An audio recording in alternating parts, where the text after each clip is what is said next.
Recording started. All right, students, so we're back for another great interview for our business analytics course, and we're really fortunate to have Derek Webb with us. And in sticking with the theme of interviewing people that I've worked with on lots of data analytics projects in the past, we have another gentleman who I was fortunate enough to work with for a number of years over at Ascend Learning on a variety of data analytics projects. In particular, really kind of a founding member of our efforts in business intelligence, both internal and external, and how we really kind of built the advanced data analytics project and program at Ascend over a period of time. So really excited to have Derek with us, and we've got a bunch of great questions lined up. But Derek, would love it if you maybe gave just a couple minutes on you, and both professional, personal background would be welcome. Yeah, sure. Thanks for having me, Nate. So yeah, Derek Webb is my name. You can hit me up on LinkedIn. I'm not really on social media or anything, but if you have questions or anything, or want clarification on anything I mentioned, feel free to message me there. As Nate mentioned, currently at Ascend Learning, I manage a team of 6 people, and we support about 5 different business units in Ascend Learning. So as the manager of that team, I'm helping to foster a learning environment, right, with our folks. We have a wide range of people on the team, fresh out of college to, been doing this for 20 plus years. So that's kind of where I am right now. As far as my education and background, I went to Central Missouri State. When I was there, it was called UCM. And my degree is in computer information systems. So it's kind of a generic degree where lots of business courses, finance, economics, dabble in statistics, but also computer science courses. So technical and software. First started at Commerce Bank in Kansas City, had an internship there, and then stayed on, worked there for about 5 years. Then I moved over to a company called DataCore Marketing, which has since been incorporated into the KBM or KBMG group. Worked there for a year, and then I've been at Ascend Learning for the last 11 years. So found a pretty happy home here. Cool. Great background. Derek, just kind of like a starter question here, but when you were starting out in your educational track and computer information systems, were you already thinking about business intelligence, data analytics career paths, or maybe talk to us a little bit around how this kind of came about and crystallized for you? Yeah, this was candidly a happy accident, right? Like I had never heard of business intelligence, data analytics, computer science, or sorry, data science. I'd never heard of any of that stuff, right? I didn't know what I wanted to do. So that's why I chose that career or that degree, because it was sort of generic, right? I could do anything, right, related to data or business, or computers. I really kind of lucked out, right? Like I got that internship. I'm sure, as you guys progress through your education, you will apply for dozens or hundreds of internships. And the only one that I got happened to be one in database marketing, right, which has evolved to be business intelligence and data science. So I kind of stumbled into it, knew a little bit about SQL, knew about databases in concept, and then that's where I really figured out, oh, this is actually a pretty slick thing.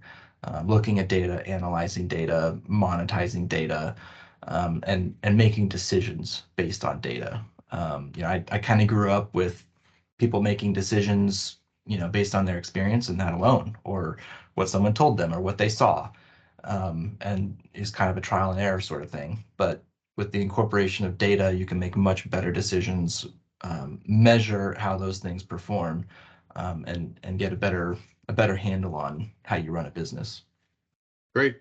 And when you say sort of a happy accident, maybe you could tell us, sort of maybe the first data analytics kind of like business intelligence experience you had, and how you realized, this was a thing, and a thing you were interested in maybe kind of doing. Yeah, I worked on a couple projects. The intern project that I worked on was analyzing multiple sets of data to understand the impact of how a product was configured. Really, it was around credit cards, right? So if we offer certain percentage rates to a certain risk level of individuals, how do those perform over a period of time? And so we had three different groups that we tested, and the outcome I don't necessarily remember, but the activities of going through all of that, looking at the data, analyzing it, and saying, this group is outperforming this group that we did nothing to, was insightful, right? And the business could take that and say, well, let's expand the scope here and make this a bigger product offering, or do a direct marketing campaign to them. And what was really eye-opening about that wasn't necessarily the outcome, but we all did intern presentations at the end, and everyone was kind of looking at me like, whoa, this guy did this really insane analysis. A lot of the other interns were um, doing far less complicated activities, like creating PDF marketing campaigns or shadowing a lot. They weren't really doing that level of meaningful um, information and insight that they could actually provide and make a decision to actually help the company make money. So I don't know that anybody else realized that, but I kind of saw that happening, and that helped me say, like, this is something I want to do. I don't want to sit around and do something simple and get a paycheck. I want to dive in, solve these puzzles, and help make money. Great. When you think through, some of the projects that you've worked on, since kind of starting down this pathway, whether it's Commerce or Ascend, maybe you could describe a couple projects that are very memorable for you, or ones that you think were maybe you're most proud of in your kind of portfolio of work. Yeah, for sure. So I got a little bit of exposure to this at Commerce, where I would be paired up with someone who's in a leadership role that needed something. Doesn't really matter what, but it was something complex and they couldn't figure out how to do it. Um, and that experience of working with someone, understanding what they need and going and figuring it out, and then presenting something to them, um, it's pretty cool to see their reaction, right? Like, they're informed, they get some information, and then they immediately want something else, right? So that started at Commerce, and then I say customer, but that was really an internal person. At DataCore, I started to get in contact with actual customers, right, that needed insights into their data. And then when I moved to Ascend, we ramped that up. Actually, Nate and I did this together, where we started offering custom reporting and insights to customers for a fee, right? So we tagged on, some dollars to their contract rate, and started building out these custom dashboards. And that for me was really rewarding, because we were able to not just make money for the company, but actually provide something to these customers that was highly meaningful, right? Where they could actually run their institutions more efficiently, or get better insights that they couldn't get otherwise. In some cases, these schools had multiple full-time employees that were just doing this activity. Not that we replicated that, or made them obsolete, but we definitely helped them get better insights into their data. So that has evolved over the years. We still have it out there, but it was popular to the point where it outgrew us. Like, we couldn't maintain it. And so we've just been evolving that product over the years. Great. Awesome. Hey, when you think about business intelligence, I know that's, a bit of a specialty for you and a focal point for you. How do you explain business intelligence to those who don't really know how to distinguish, business intelligence maybe versus other disciplines in the world of data analytics? Yeah.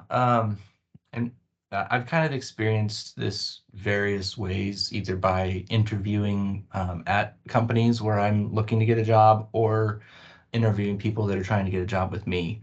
Um, and there are a couple different ways I've seen analytics structured at organizations. One is very separate. Everybody has separate roles. You have a data analyst that only does data analysis. You have another individual that only builds reports and they don't do any sort of data wrangling. And then you have a statistician that only runs statistics on very clean, manicured data sets. Um, and that's kind of one way of doing it. I'm kind of on the other side of that, where I like to have, I don't want to say full control, but I like the flexibility and capability to get everything I need when I need it, right? So I have padded our team with the tools to make that happen, right? So we have the architecture in place and the skill sets in place to say, I want some data from this website. I'm going to use this tool. I'm going to go get it. I'm going to load it into our database and I'm going to build a report on it. And that has some really awesome benefits from a cost perspective, right? And also we can get things done a lot quicker. But as far as BI goes, I kind of take it as, um, we've got a problem or a puzzle to solve, and we've got one person that we think we can do it. And I try and push everybody that way. Um, Curiosity is a big thing in this field, right? If you're interested in getting something and you go and find it and do it, it shows in your work, right? But if you are not the person that's supposed to ingest data, then you say, okay, yeah, I'm going to throw that over the fence.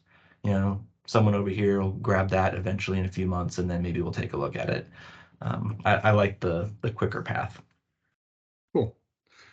When you think about, younger folks maybe thinking about a pathway in data analytics, the one message we've kind of heard from a number of people that we've talked with is that when they kind of started, there wasn't really a definitive kind of education path or a definitive workplace path because it's really evolved so much, really, in the last decade, maybe last 15 years kind of deal. When you think about younger people who might want to get involved with, data analytics, business intelligence, what would you recommend as, sort of academic and professional pathways, for people in their kind of early 20s? Yeah, I actually my wife, who also works at Ascend in a different area, brought this up, and I'm going to steal it from her. But she mentions she actually was a teacher in high school for a while, and she brought up group projects in high school. And I don't know about everybody here, but I hated that. There's always someone in the group that didn't do anything. There's someone in the group that, just liked to screw around. There's someone in the group that actually was doing the work. And then, varying degrees of capability and skill sets.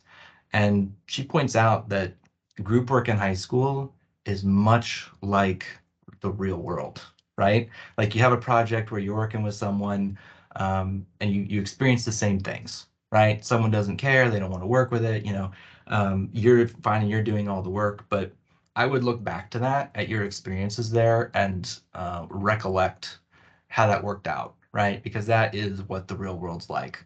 As far as going forward and how to, get into this field and actually get some real world examples, I highly recommend internships. You don't need to wait until your third or fourth year to do that. Start trying right away, right? Like this is a very competitive field, and lots of people are applying for these interns. When we do internship programs, we have typically hundreds of people apply. Um, and that's a great first thing that you can do. Another thing is look at the technologies that are out there. If you search for business intelligence, you will probably get hits for Tableau, Power BI, ClickView, among a bunch of others. Start poking around on those websites, right? Tableau at least has free license for educational use, right? So if you have um, an email address associated with your school, you get a free license, fully working license of Tableau. You can start creating things out there and even publishing them for free, right? So you can kind of develop a catalog of things and perfect those as you go through your program. Lots of blogs that you can subscribe to, including from software and companies and non-companies, to get you examples, right? I don't think you're going to find all the answers in any sort of textbook. That was my experience. Maybe it's gotten better now, but lots and lots and lots of free resources on the internet. That is mainly how I've taught myself. Just Googling things, looking at YouTube, LinkedIn Learning, if you have access to that. Pluralsight, there are other websites where you can pay to get access to this stuff. But after that, ask questions, be curious, um, you know, pony up with people that are in this field already, ask if you can talk to them, just learn as much as you can about it. Cool. And you mentioned some interesting applications like Tableau.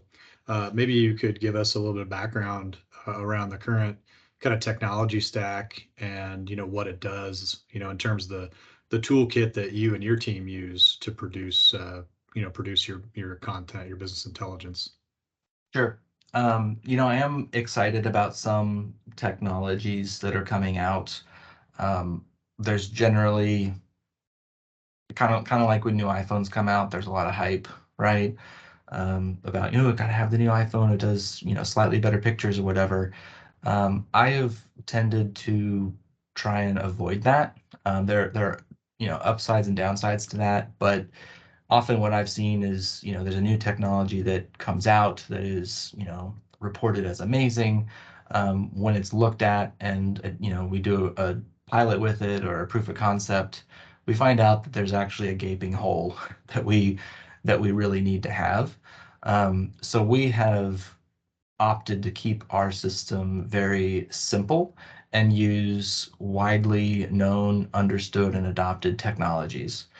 So we really use three things, three and three plus. So we use Tableau for our reporting and dashboarding. That's where we have our users go in, interact with our dashboards. And then behind the scenes, we use Microsoft's, SQL Server suite, right? So we use SQL Server to store all of our data, and we use SSIS, which is SQL Server Integration Services, to manage our ETL processing.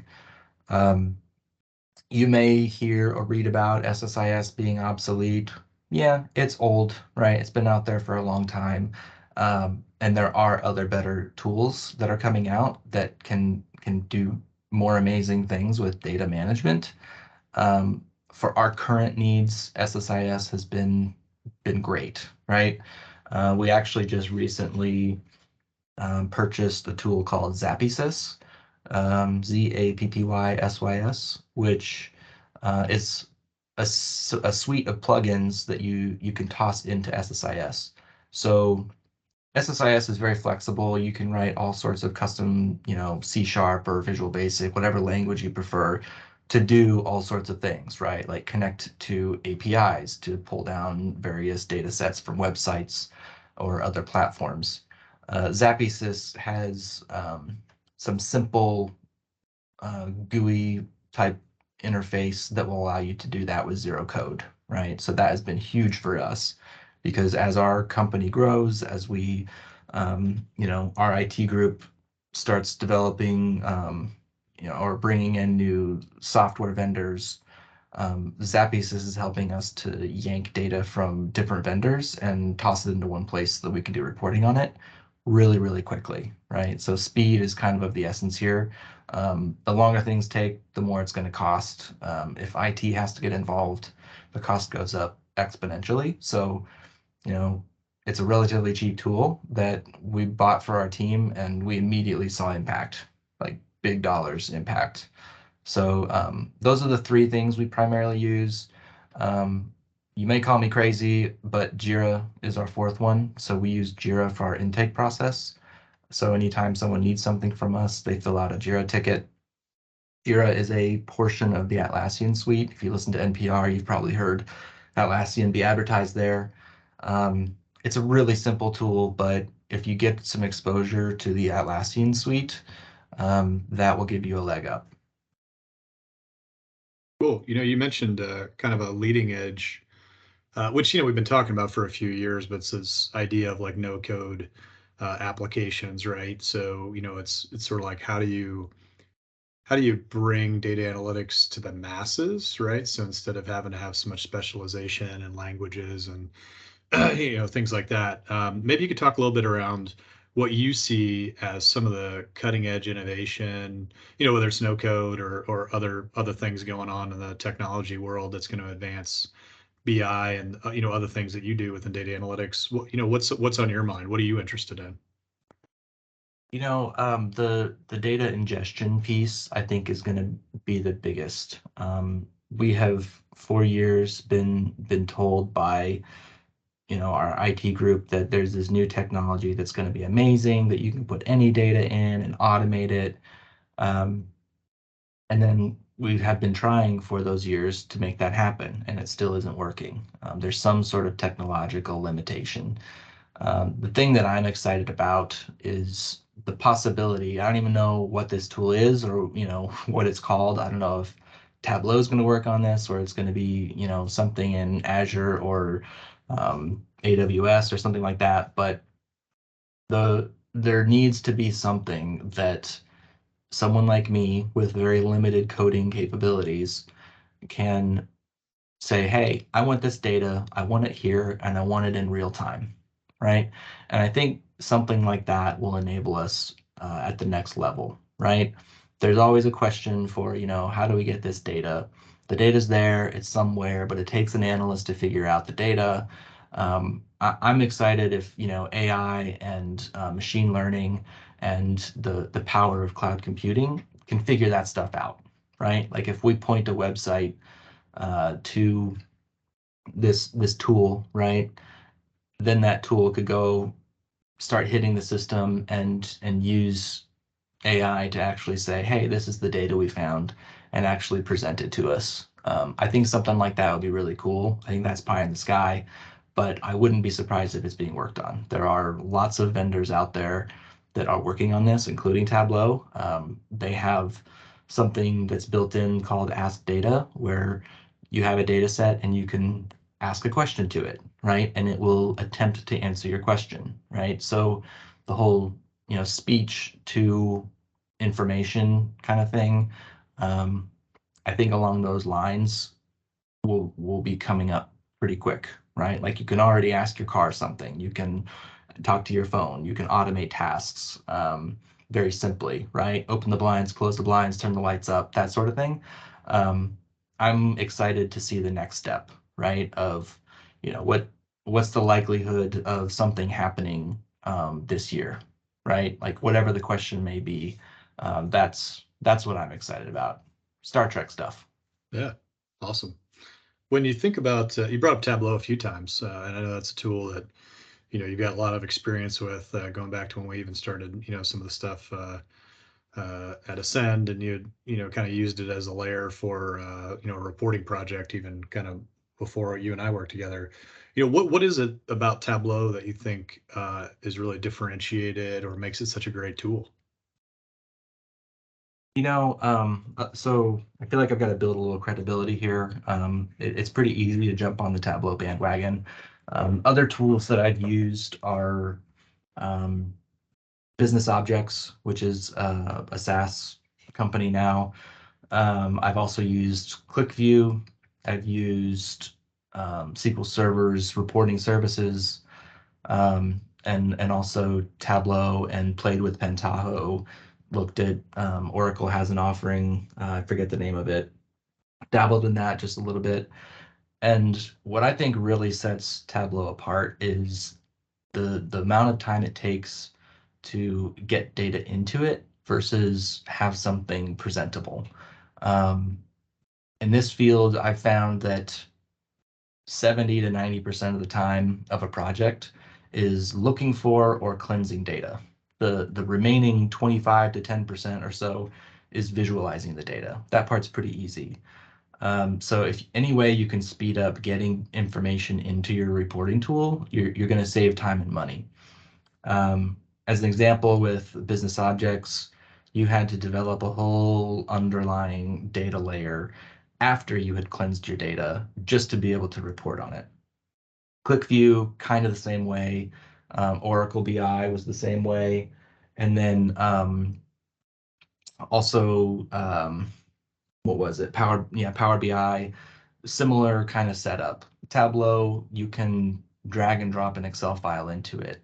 You can drag a text file, an Excel file, a CSV, and connect to 3 different databases in seconds and start creating content on that stuff. So I think that's where they've got the leverage. There's a little bit of a learning curve, right? But overall, it's pretty simple compared to the other tools. So easy to get information in, really easy to start creating some visualizations, and it's easy to share it. So that's kind of why I lean towards Tableau. Great, thank you for that. You mentioned artificial intelligence, and this is kind of a hot topic, Yeah. kind of depending on who you talk to, and you think about it as maybe something that's going to be either kind of practically used today or sometime in the future. Where do you see AI being most useful? And then as a counter question to that, where are you concerned and why? Sure.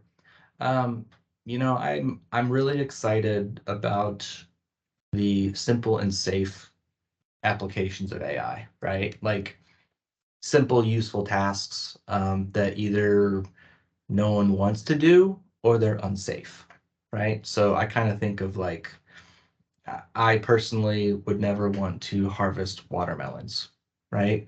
But if there was a machine that could do that, right, that was intelligent enough to like look at the watermelons, determine the colors, know where to cut them, pick them up, see how heavy they are, all that stuff, that is something that would be great for AI. It's a complex task to do, but it's really, really simple. And the worst thing that can happen is, a watermelon gets smashed. Like that's kind of what excites me, right? Or other things that are dangerous, right? Like if there's a fire in a house, maybe there's a robot that could go in and, figure out where a human is and pull them out. That those sorts of things that will aid our human race, right? Um, and also, of course, anyone who reads the news or gets alerts or whatever, I think of Tesla, right? Like they're working on, that humanoid robot sort of thing, and that is interesting to me, exciting. I like the idea of that, and I'm a big fan of Neil deGrasse Tyson as well. I just saw a YouTube short on him talking about AI actually, and it was, you know, talking about 30, 40 years ago, um, you know, we had robots that would do manual tasks, but they would do them manually, right? So you had a robot that would make coffee with a traditional coffee maker. But now we're at the point where we're making coffee machines that make coffee themselves, right? Like we didn't even consider that back then. So I'm really excited at that and how things can be integrated. I don't have a smart fridge or anything like that, but even with COVID happening, doing online ordering, right? There's an iteration, right? No longer do I have to go to the grocery store and pick things out. I can just sit in my couch and click what I want and go get it or have it delivered. Um, so as we iterate through that stuff, I'm really excited for that sort of automation. Okay, here's what scares me. That Black Mirror episode of the robotic dog. Um, I don't know how realistic this is, honestly, but ultimately it's humans making this stuff and humans make mistakes. So what kind of freaks me out about it doesn't keep me up at night, but you know, what if they do take over? I don't think that's necessarily going to happen, but if anything scares me, that's what it is. No, it's good. Kind of related to that, there's kind of a state of ethics conversation. It's always the case in technology, but it seems to be, you know, applied quite a bit to this conversation around AI. But maybe you might give a couple things, maybe your perspective on the state of ethics in the world of data analytics, and then number two, how you tackle that problem, within your group and your department. Yeah. The deal with ethics. There's a couple different things here that I'd like to touch on. One is your organization that you're going to work for, that you do work for, may solve the problem for you, right? Like if there is a lot of sensitive information, depending on where you are, you may or may not get access to it, right? Like they may say, okay, you know, Derek Webb works at this huge financial institution and he's a data analyst. Um, what does Derek really need to know? Right. So there may be an approval process, or they may say, we're only gonna give these data analytics people access to IDs, right? A non-identifiable number where, you can analyze the data, but you really can't identify anything about the data, right? So that's one way. I don't know how prevalent that is in the industry.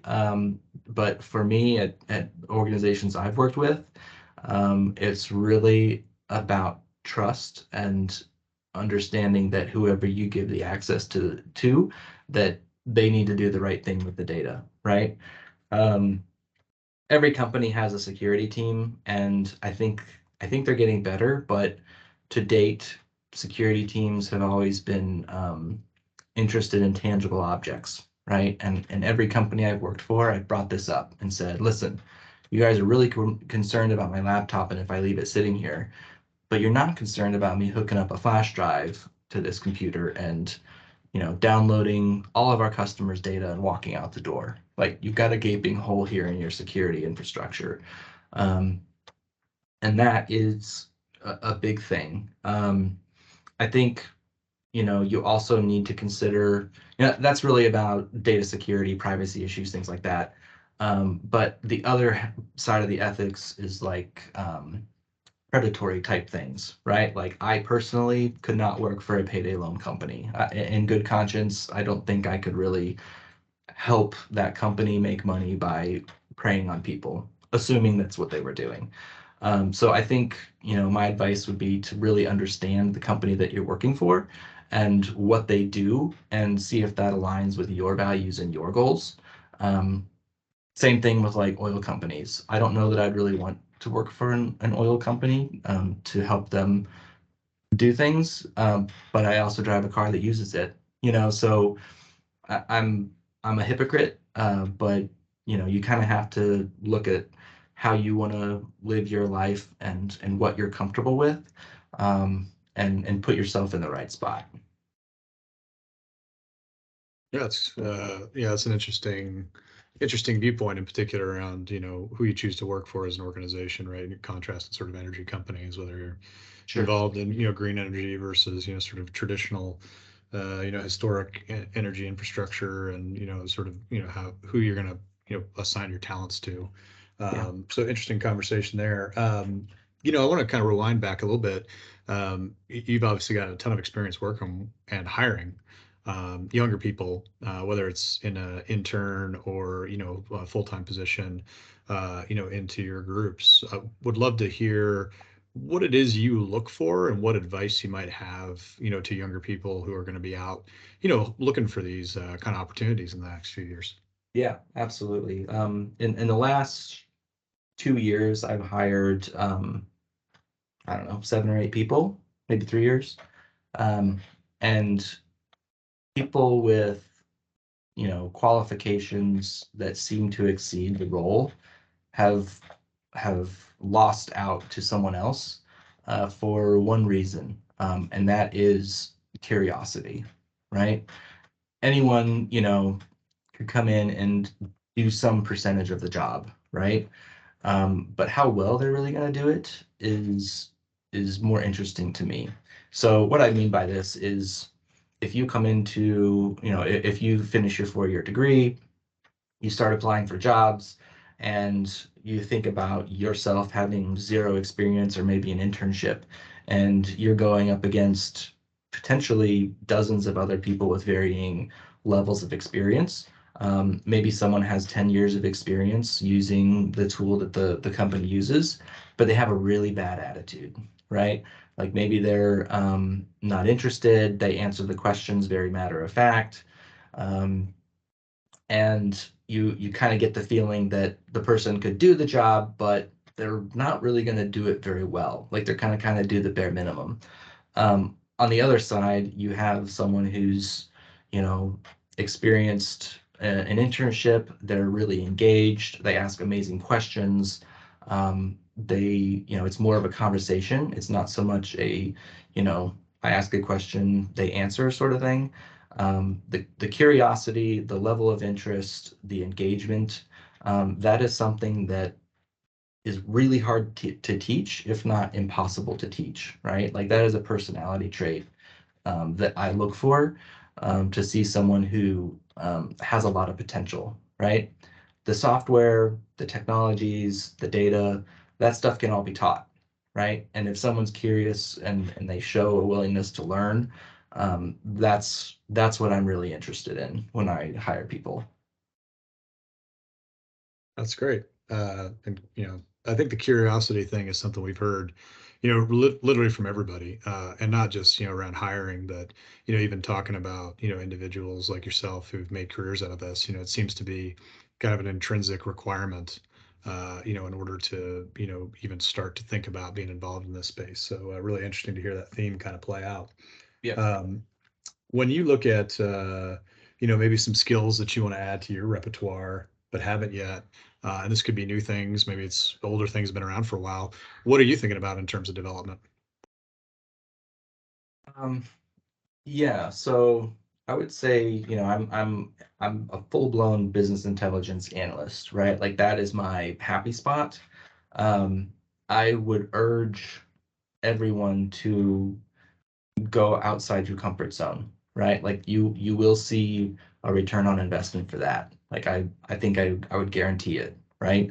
Um, when you say no to things, that kind of puts you in a position of, well, no, this person doesn't play in that lane or they're not interested in it, and you've essentially closed the door on that opportunity, especially if you do it repeatedly. And I have done this with data science, right? I've personally struggled with this. I've worked directly with data scientists for years. There's something about the ambiguity that kind of keeps me away from it. I like to be able to prove things out with 100% certainty. And there's something about data science where you say, well, there's like a 90% chance that this could happen. And that just makes me uncomfortable, which has kind of kept me away from it. But I know that is where I need to go, right?